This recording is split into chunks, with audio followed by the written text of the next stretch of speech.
Welcome back to my channel for another lens review, and the lens I want to review in this video is a Sigma lens. It's from the Art series. You see here kind of the hologram, and its focal length is 28 to 105 millimeters, so we could call this a standard zoom.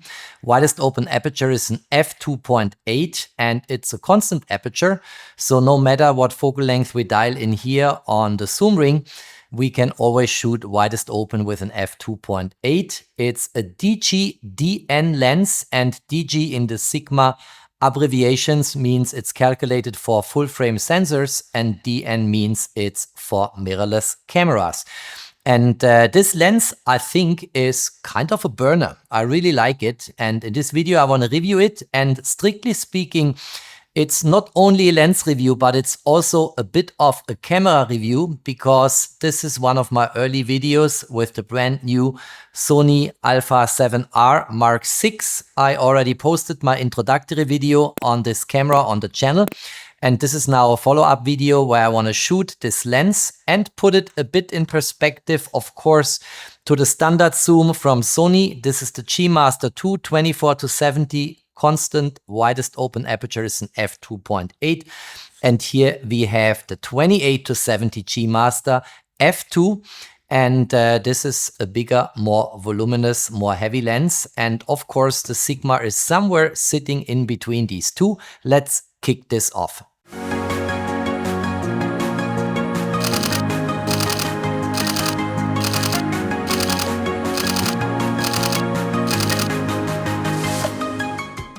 If you have not yet subscribed to my channel, please do so. Subscribe, hit the notification bell, support my work. Many thanks. All right, so Sigma Art is, I think, the flagship lineup of Sigma lenses. And if we look at these lenses in comparison, I don't want to do a fully fledged comparison here, but quickly looking at the dimensions and some data points here. So the heaviest lens of the three is actually, as you can see, the Sigma 28 to 105 Art, 995 gram. The two Sony lenses are significantly more lightweight.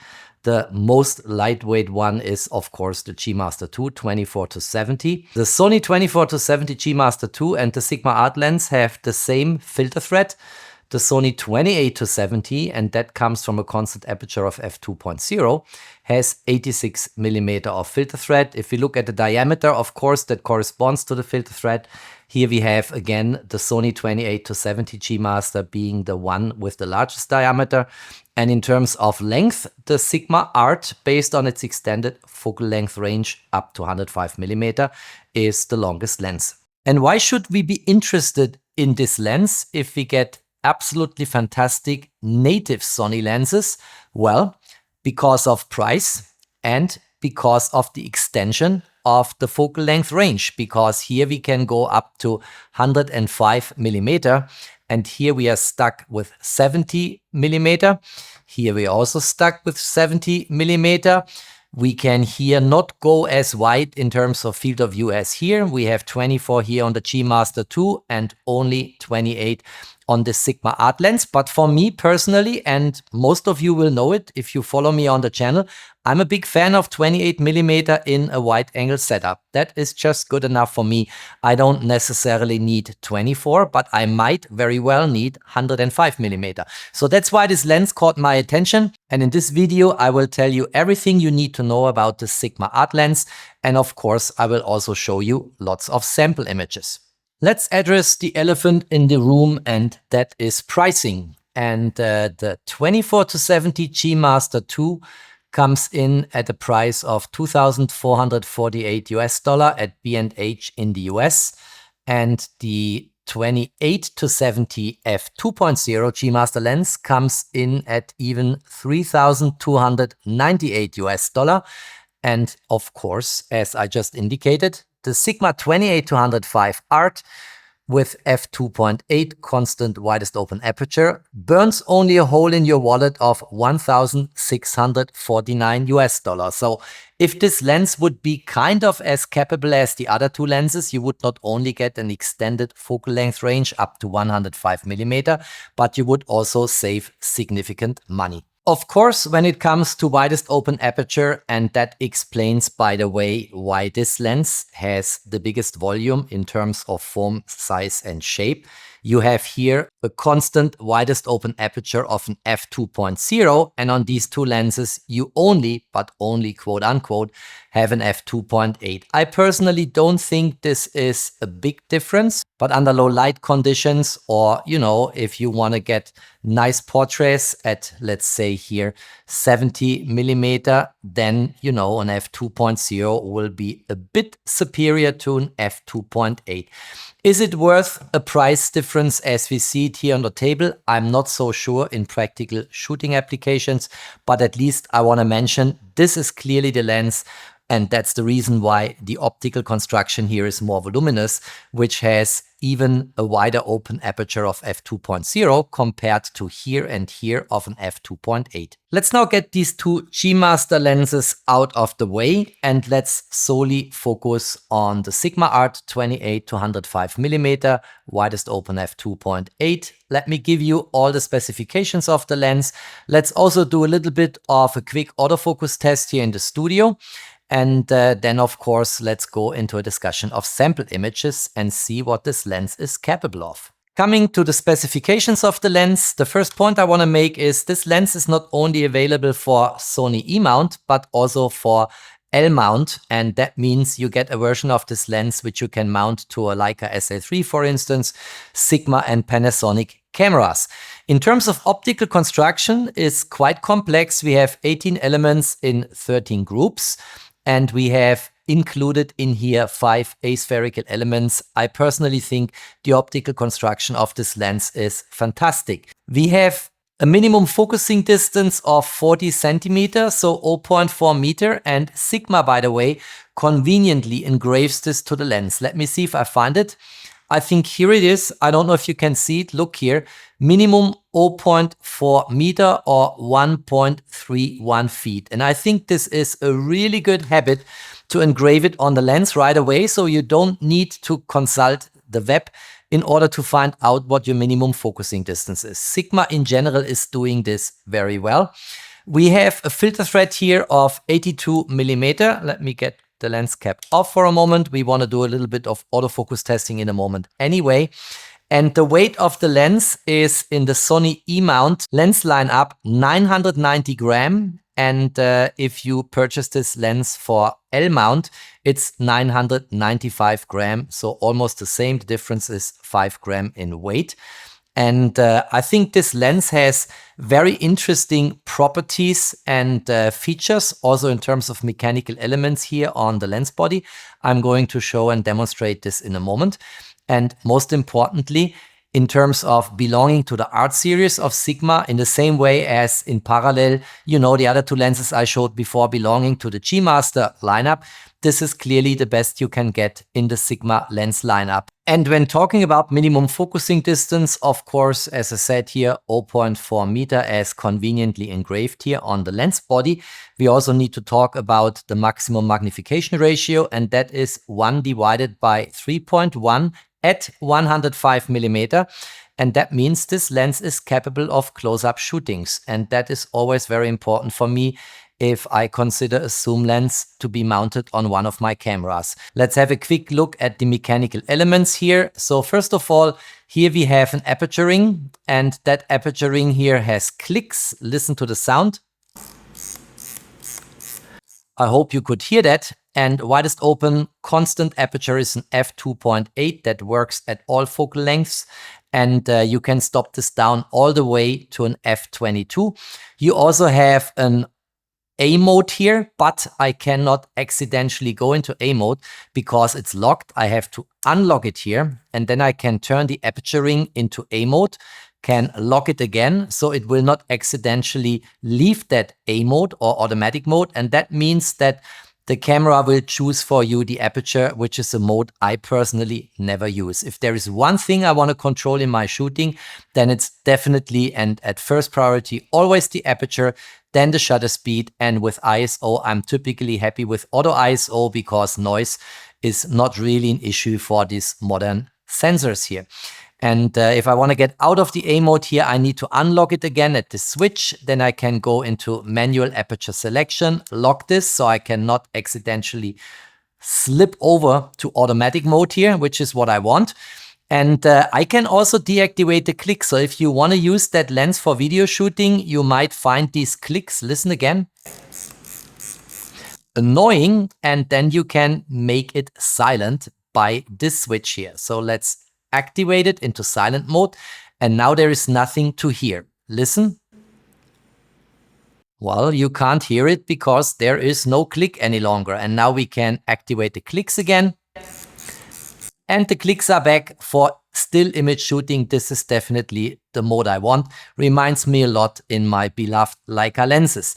Then we have here a zoom lock. Currently, I cannot turn the zoom ring here. It's locked into 28mm, but if I unlock it, I can start to zoom. And by the way, this is a fantastic zoom ring. It has a lot of resistance, exactly the way I want it, and I can go as far out in the tele area as 105mm, which is very nice.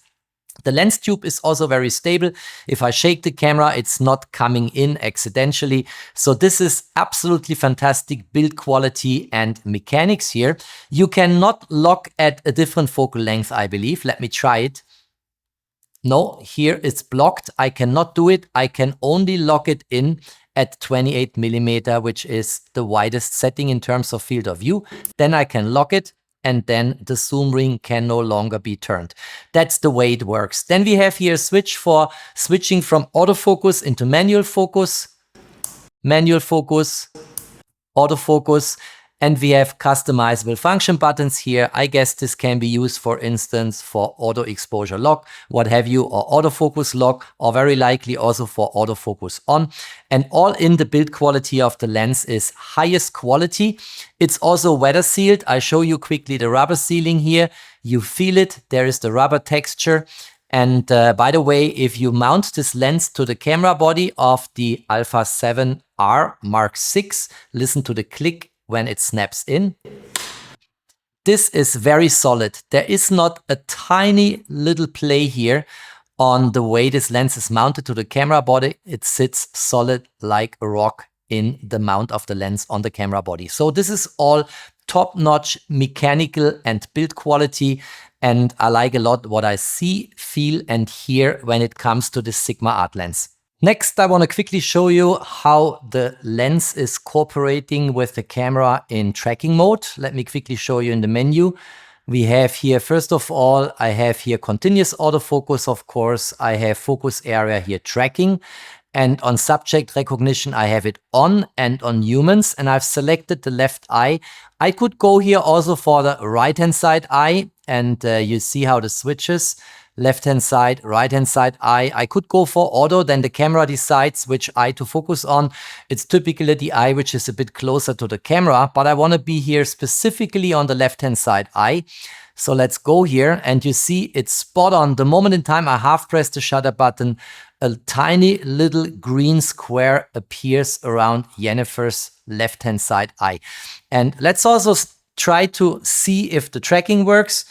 I go here and half press the shutter button with my thumb, and then we move Jennifer here, and you see how this is sticky on her left-hand side eye in 3-dimensional tracking, no problem at all. To give you a little demonstration of focusing speed and responsiveness, I've changed here my focus settings on AF/MF to single shot autofocus, and I have here deactivated the tracking, which actually happens automatically if you go to single shot drive mode. And I want to show you quickly by focusing on Jennifer and then on the background how quickly this is reacting. Look at that. Jennifer, background, Jennifer, background, Jennifer, background, Jennifer. This is flawless. It works like a charm. And this lens is really cooperating very, very nicely with the autofocus system of the Sony a7R Mark VI. In order to round up the picture about this lens, of course, it's time now to go into sample images, showing you sample footage, discussing the images, and then I will quickly conclude the video. All right, walking through sample images, and they are all shot in Greece. And in my recently posted 33 tips and tricks for the new Sony a7R Mark VI, I actually mentioned that the tutorial was recorded in the garden in Greece. And that's why these images here are all shot in a small village in Greece and around that village. And I also mentioned in my 33 tips and tricks video that I had 4 different lenses for the Sony a7R6 in my backpack, which I all shot in Greece, and it was actually a lot of fun shooting these lenses and testing the new Sony a7R6 and gaining experience on image quality, dynamic range, what have you. And I think I will not show you all these images, but certainly want to make my points here, because at the very end, when you talk about a lens, when you explain a lens, when we talk about specifications, all that counts at the very end is image quality. And I can tell you this lens is really fantastic on the Sony a7R Mark VI. And I hope you will agree in a few minutes when I'm done with showing you these images. So this was a small village, and it was a very sunny day. And first of all, you see here in the scene beautiful colors. I read from time to time in comments below my Sony videos that colors in Sony cameras are not great. I think there is a certain truth coming with that statement. Clearly, a Hasselblad natural color solution for an X2D Mark II, for instance, or the Leica color science we have in an SL3 and Leica Q3, they are kind of superior to the rest of the market. But colors coming across in these images, they actually look really good. And by the way, talking about the lens contrast, micro contrast, I mentioned it right up front, but please verify yourself in the images I'm going to show you. This is all really great. And of course, also the level of detail you capture in the scene in front of the camera. Small alleys here in this small village in Greece. And there is so much to detect in these small villages. And there is so much more original here in the rural areas in Greece than I'm used to what I see in Switzerland, for instance, or Germany. And it is really nice to just walk around with a camera and take some pictures. And here I was shooting at 105mm, so this is the tele capabilities of the lens maxed out at f8.0, and I wanted to create a close-up situation. And look at the level of detail I captured here.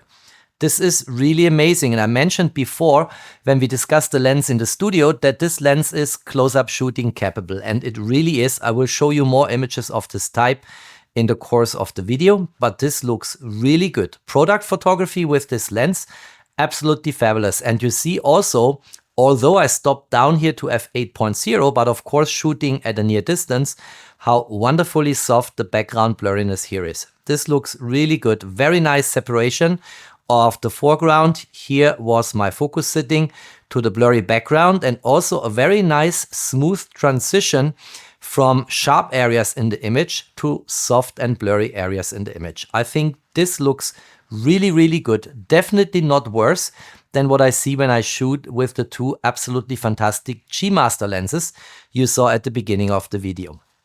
Let's continue. This, this picture I had to take because this is so typical of Greece. In Switzerland, this would be impossible, right? This is a traffic mirror. It has a function. It sits there to give car drivers insight coming from one direction to what's coming from another direction. But what these guys did here, they basically glued all the stickers on the mirror, and now it's no longer functional. But of course, it expresses what people sticked and glued to it. And look at that. There is so much going on here. I really had to laugh when I saw it. I really liked it. The mirror is broken anyway. And I really have a lot of sympathy for how people in, let's say, more southern Mediterranean countries deal with rules and laws, and how they just waive the original functionality of that mirror here. I really like that. I had to smile. It made me laugh. I had to take a shot of that. More of this little village here. Beautiful, by the way. Very often you have these blue colors here in Greece. And I think this looks just fantastic and is so nice. Here I was shooting a cat. She was staring at me. And we have, of course, here subject detection. We have tracking. We have continuous autofocus. I showed you a little demonstration before with Jennifer in front of me on the table. And look at the level of detail I captured here and the filigrane structure of this beautiful eye of the cat. Very nice. A second image here. She was very calm. She allowed me to take these pictures. I have no written permission to publish it, but she seemed to be fine with my efforts here to take photos of animals. Very nice. Oh yeah, this also I had to take. So this is the greater perspective on something I show you in a close-up in a moment. This is what human beings call a phone, but for sure it's no longer functional. Look at that. Very nice. Very, very nice. Look at that. I really had to laugh again and smile when I saw it, but it's also a nice subject for a photo, and it's just original grease what we see here. Really nice. More of these images here from the village. Here is a church. You will see this church from different perspectives in a moment. This is inside the church, and this was shot at an ISO of 100 f4.0, 1/100 seconds. And is originally pretty dark, but I think it was underexposed by about 2 to 3 stops. And then I increased via the exposure slider in Lightroom to get a bit of an impression again on dynamic range, which has nothing to do with the lens I'm reviewing here. This is about the sensor of the camera. But of course, and I think I mentioned at the beginning, this is kind of a lens review with an embedded camera review because the Sony a7R6 is still new to me. And I really like that picture here. And the focus was sitting here on the candlelight. And you see sharp areas and blurry areas in this image. And then I took a close-up shot of that candle, which is pinpoint sharp and is beautiful in terms of light, what you see here. And again, you have a beautiful background blurriness here in this image. Here is trash, you know, it's just sitting there on the street. Again, I really had to take that photo because in Switzerland, this would be an impossible situation. We are so tidy here, so clean. But in Greece, I think it really is something you see in the streets and I don't mind. And of course, it caught my attention here. A beautiful way here where you come to a place where you oversee the Mediterranean Sea. You see it here, houses, this is the village, and here you have a look over the sea. Here, some people resting, enjoying the view is something which I always feel for myself when I have this free, open, wide open view over the ocean. It just gives me peace of mind. It's something my soul really likes. Look at that. A beautiful resort here, down here, some people in the water. Very nice. The water in general at the Greek coasts is very nice. And if you ever have the chance to do a holiday here, maybe you want to drop me a comment if you've been in Greece before. This is a beautiful country. I like it. I like the people. I like the food.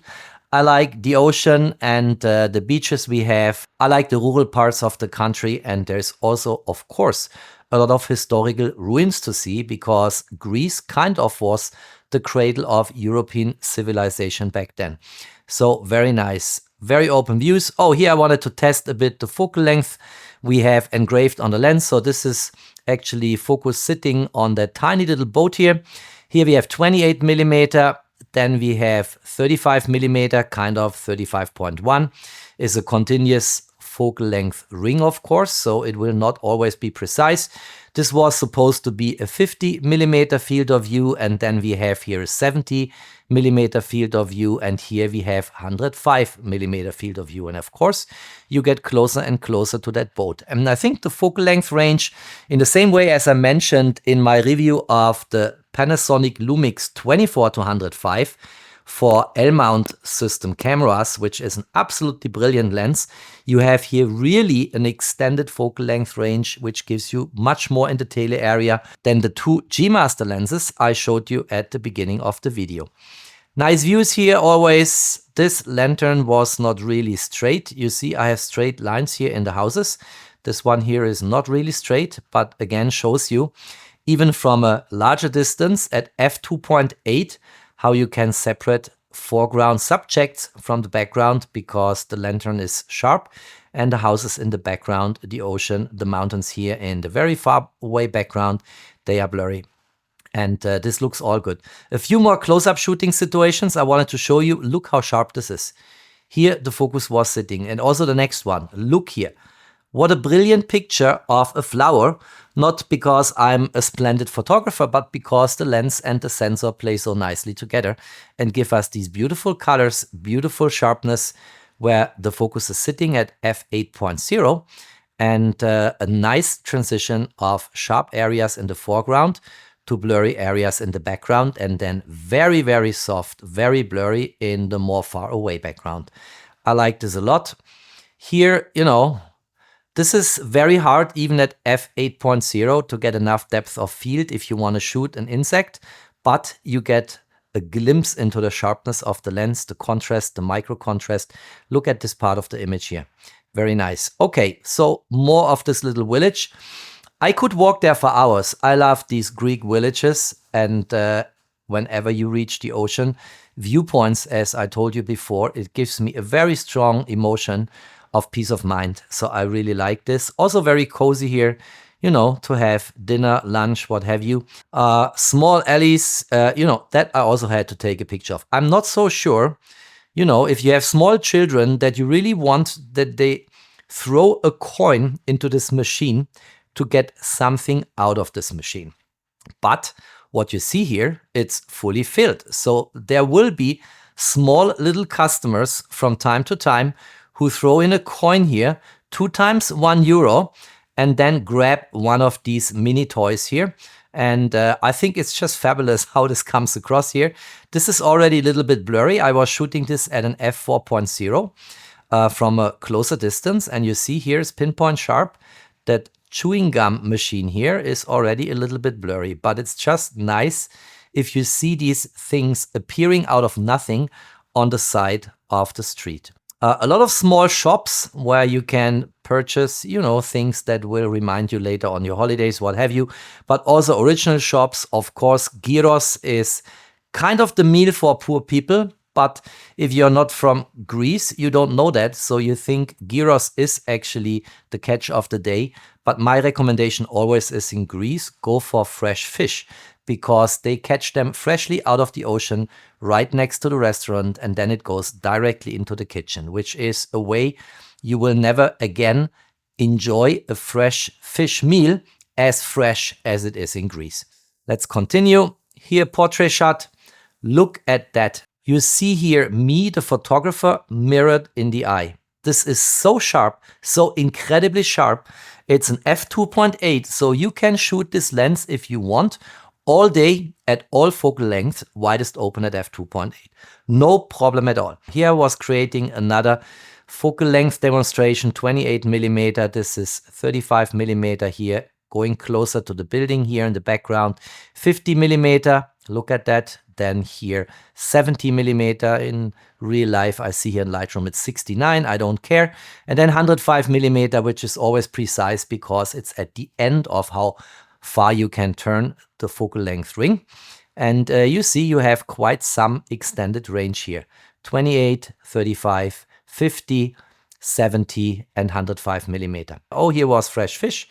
Look, this is very likely just caught in the ocean close by.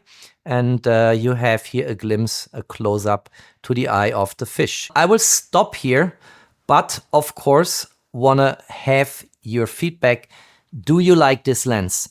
I think besides the criticism some of us have on the color science of Sony, and besides the fact that this is not a native Sony lens, not a lens from the G-Master lens lineup, which is supposed to be the best of the best for Sony cameras, I think this lens fully delivers. You know, here I was taking photos. Look at those people touching the cat here, the lady. And I think the level of sharpness, everything you see here, contrast, micro contrast, this is all absolutely fabulous, great, enjoyable. It's a lens which I can fully recommend for travel, for products, for people photography. If we go back here to the portrait I showed you, look at that. Fantastic, you know, a fantastic portrait lens, shot at f2.80, very blurry background, pinpoint sharp on where the eye is sitting, because we have subject detection for humans, we have tracking for the eye as I demonstrated before with Jennifer in the studio. You can use this lens for kind of any photographic situation I can think of, and it will always deliver. All right, that's it. That's all I wanted to say and show. This, my dear friends on YouTube, is an excellent lens, has my full recommendation, and I think is a really good substitute for the much more expensive G-Master lenses from Sony. As I said repeatedly, the Sigma Art series is the best Sigma has to offer in the lens lineup, and the image quality of this lens, the build quality, the mechanics, the way the lens cooperates with the Sony a7R Mark VI, this is all flawless, all really good, absolutely great. If you liked that video, don't forget to drop me your thumbs up. Stay tuned on my channel, there's always more to come. Thanks for watching, stay safe and healthy, and of course, peace out.